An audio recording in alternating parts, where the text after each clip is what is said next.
Yung mga Duterte supporter, alam yung 2 years, quote-unquote 2 years, alam din po yan ng kalaban. So gagawa na sila ng move. Kaya nga ngayon, pansinin ninyo, grabe yung galaw. Ano ho yung galaw na yun? Para pilayin ho ang mga kasamahan ni VP Sara Duterte.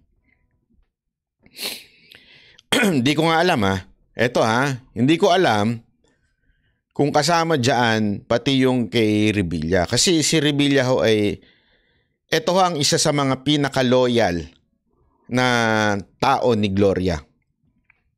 To the point na nagpakulong siya dahil ayaw niyang ilaglag ang tao ni Gloria. Naalala nyo? Ang tao ni Gloria no na si Chief Justice, 'di ba? Ayaw niyang bumigay. Hindi ho bumoto si si Bong Revilla dito against kay Chief Justice na ini-impeach nila. Hindi ho yun bumigay. Pati ho si Jinggoy. Hanggang kaduluduluhan, they became loyal. Ano nangyari? Nadali sila.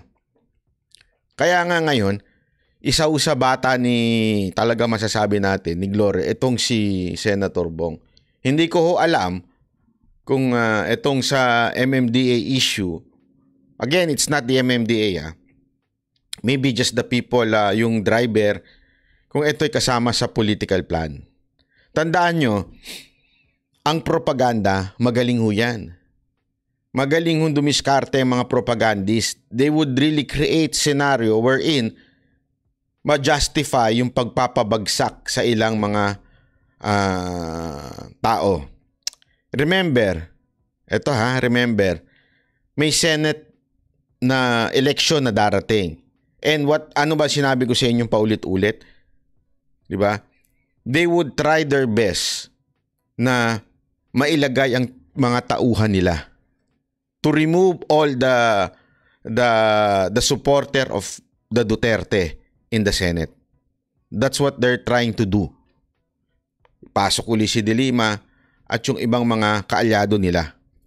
O kahit nga yung mga dilaw na hindi na nila kaalyado, ipapasok nila para matanggal ho ang mga Duterte sa Senado. Kaya feeling ko, ang kanilang strategy ngayon, pabahuin ang imahe ng mga Duterte, pasiraan ho ang imahe ng mga Gloria. Kasi yun that's the too powerful ngayon na maaaring makalaban. So yung dalawa na yun. Sino ho ang mga kasama doon? Kasama ho doon si Senator Bong Revilla. Diba ho? And alam nyo, sa mga ganyang galawan, sanay ho ang kalaban dyan. Tandaan ninyo, money can buy everything. Especially the media. Kayang-kaya ho yan.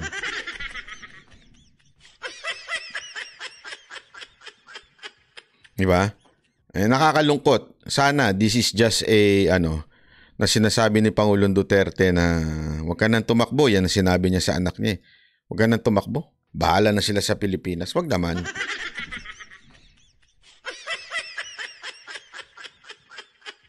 Hindi, totoo lang Kaya nakakatakot. Ako, sabi ko nga sa inyo, ikakampanya na ho natin yung mga malalapit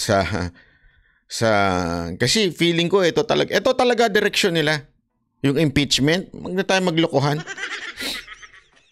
Hanggang nandyan si VP Sara Duterte, it will be a threat to them. Maniwala kay sa akin.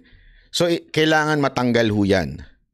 Kailangan ho ma-remove ho si VP Sara Duterte. Tandaan nyo, bata niya si bata nila si Subiri. Diba? Grabe ho, sumipsip yun. Hanggang nandyan ho si Subiri, sigurado ho, kailangan na ma-replace ho itong si VP Sara Duterte. Yan ang talaga. Sa tingin ko, plano ho nila. And how are they gonna do that? They have to have their own people sa Senate. Sa Congress, wala nang problema yan. Yung mga congressman. Mga zombie na ho yan kay Romualdez. Yung mga, zombie na ho yan kay Romualdez.